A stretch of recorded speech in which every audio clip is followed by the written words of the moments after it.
channel. If you're new here, I am Rauha and I'm from Namibia. For those of you who don't know where Namibia is, this is your chance to look it up and actually familiarize yourself with where I'm from. So I know I've been gone for a really long time, you guys, and I miss you guys. I promise I miss you guys so much.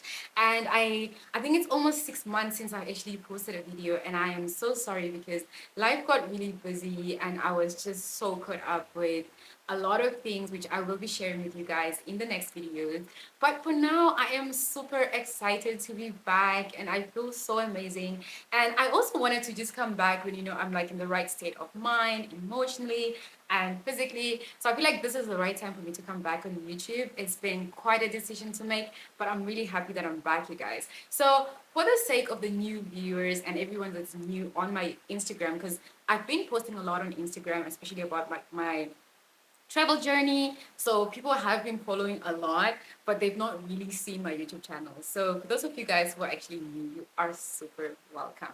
So I made a Q&A on Instagram so that the new people can actually get to know me a bit. So I asked them to ask me anything, and that would be the first YouTube video for my comeback. So I'm gonna dive right into the questions, you guys. So question number one.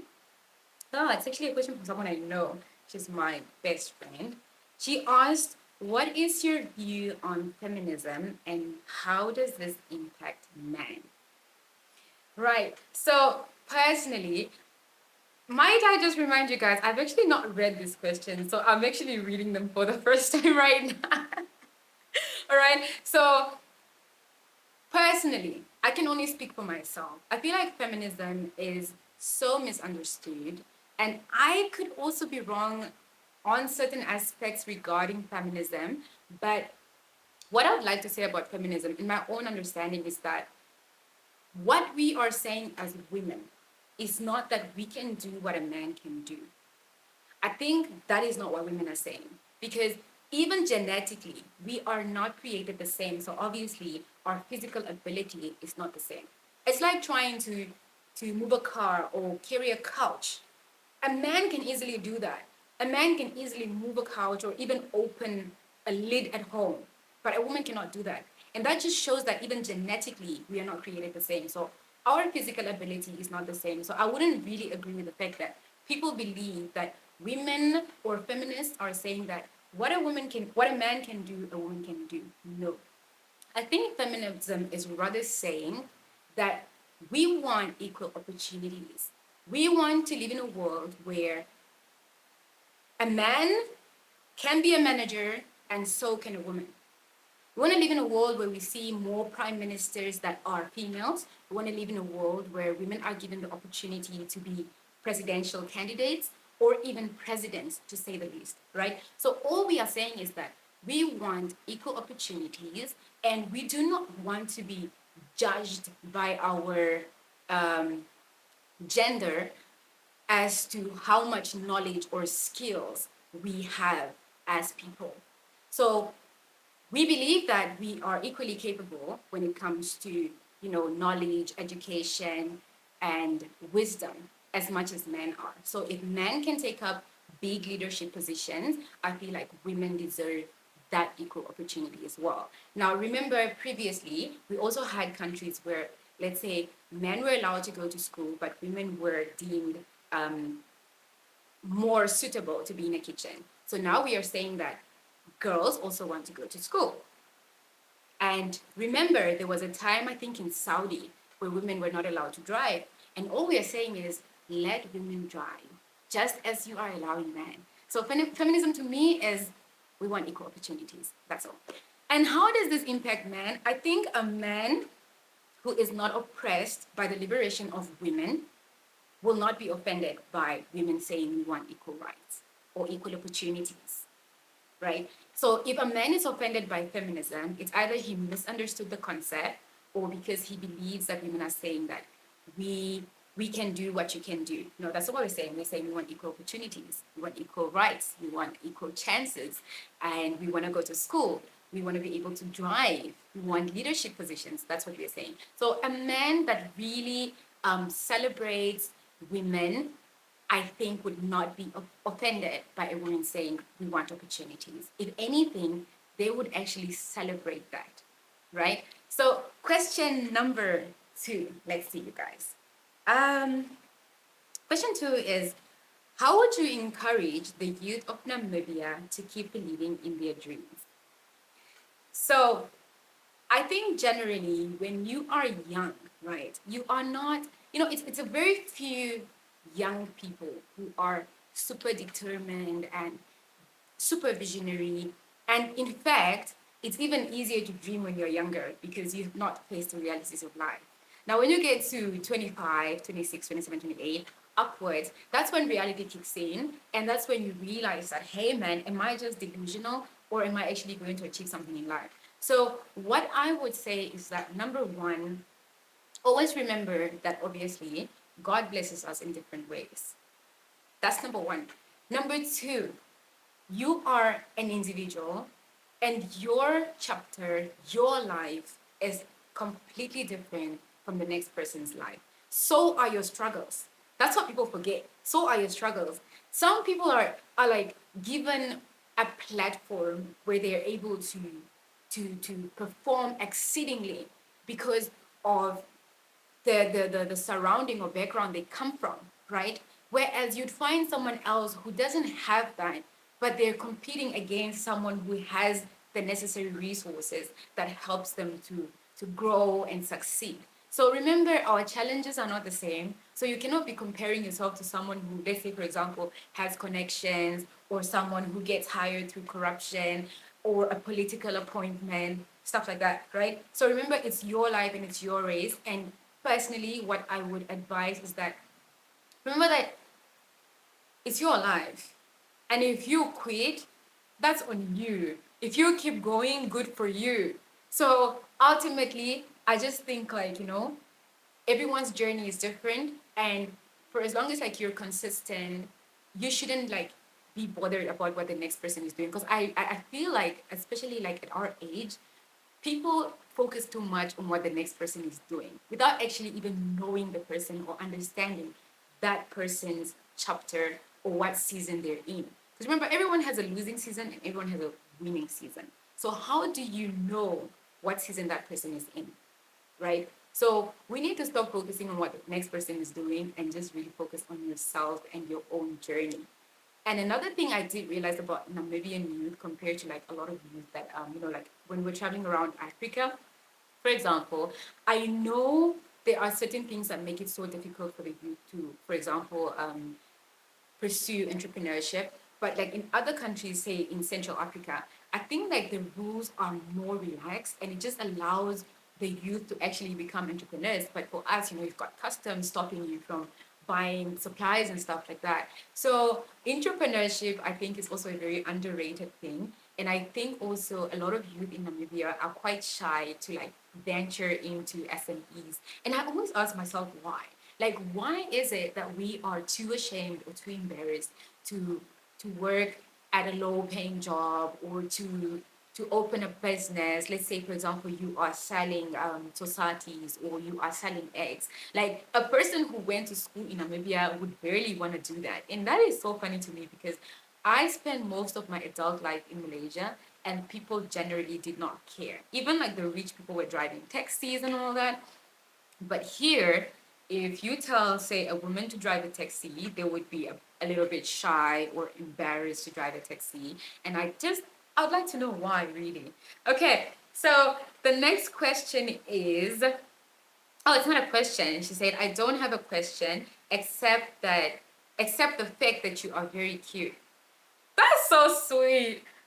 Thank you, Veronica. It's Veronica that posted that. Thank you so much for the compliment.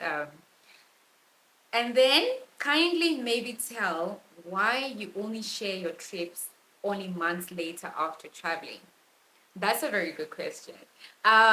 So basically, when I travel, I barely have time to post because I just feel like I'd like to live in the moment and actually enjoy my trip instead of like focusing on just creating content and making videos and editing and posting. So what I would rather do is actually enjoy the time that I'm traveling and really just live in the moment, get to know the locals, eat and move around and just see all sorts of like cultures and so on.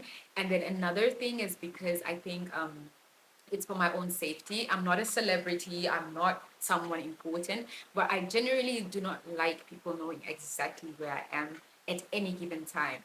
If you see me, good for you. But if you don't see me, I don't know, but I guess that's good for me as well, right? So yeah, so it's safety for the most part, and also the fact that I would really just like to enjoy my trip and not focus too much on just showing where I am, what I'm doing, because then it creates this narrative and pressure that you always have to let people know what you're doing. So when I'm more relaxed, then I have time to do some editing and actually show you guys where and what I'm doing.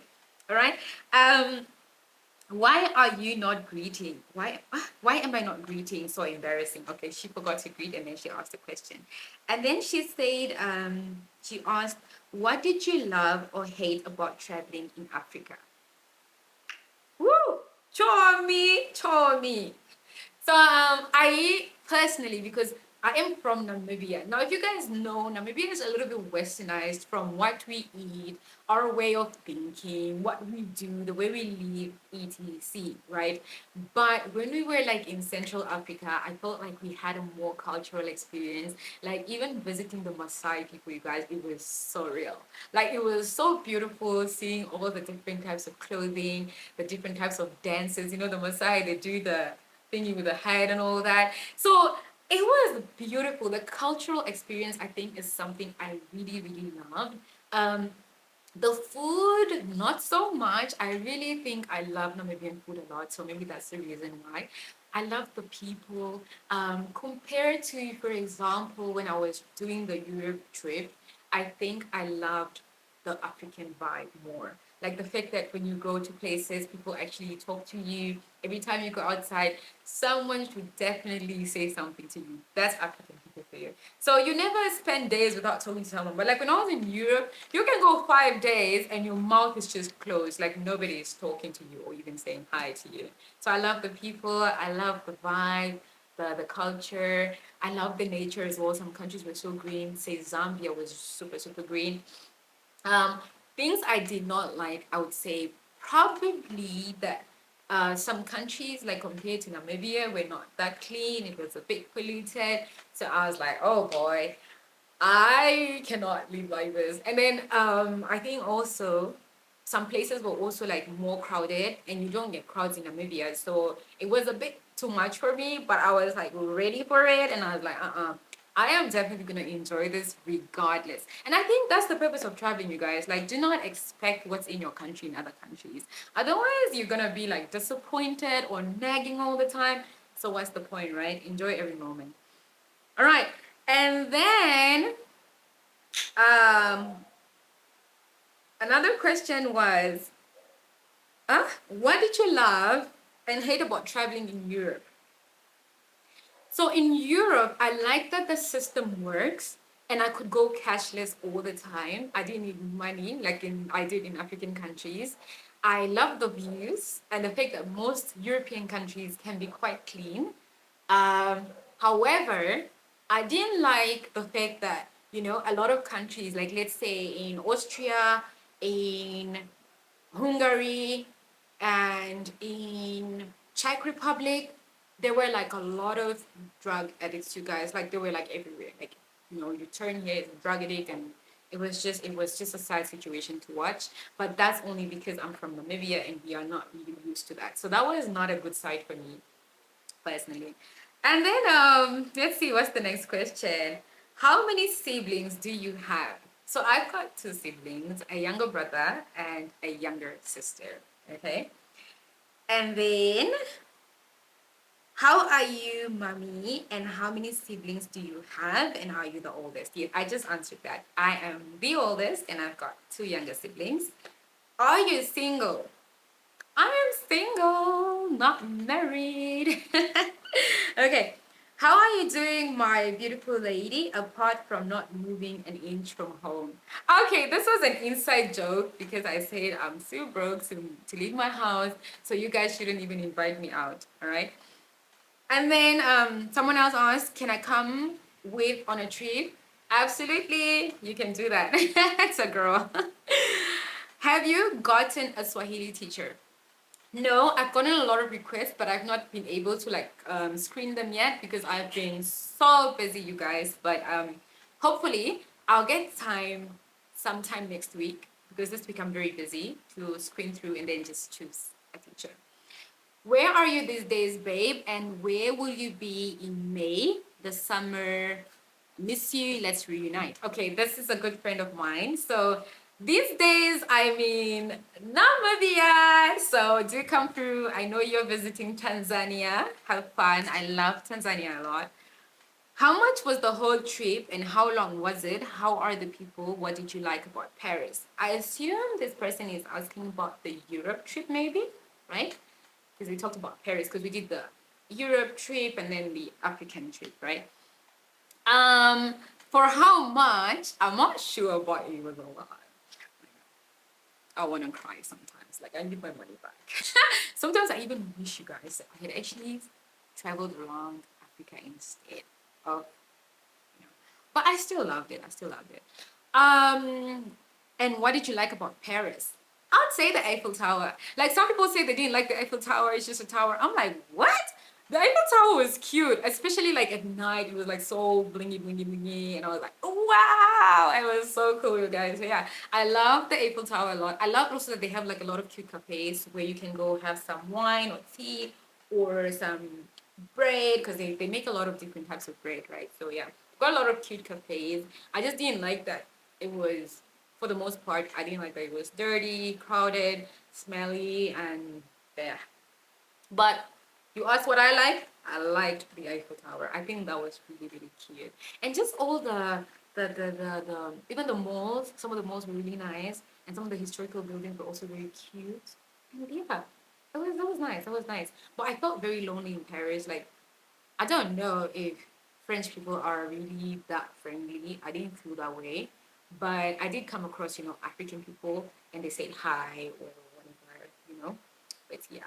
Okay, no question. I love you so much. God be with you all the time. I love you too. Right. And then the second last question. What can I do to make you my woman? Sorry? That is so funny, you guys. Like, why?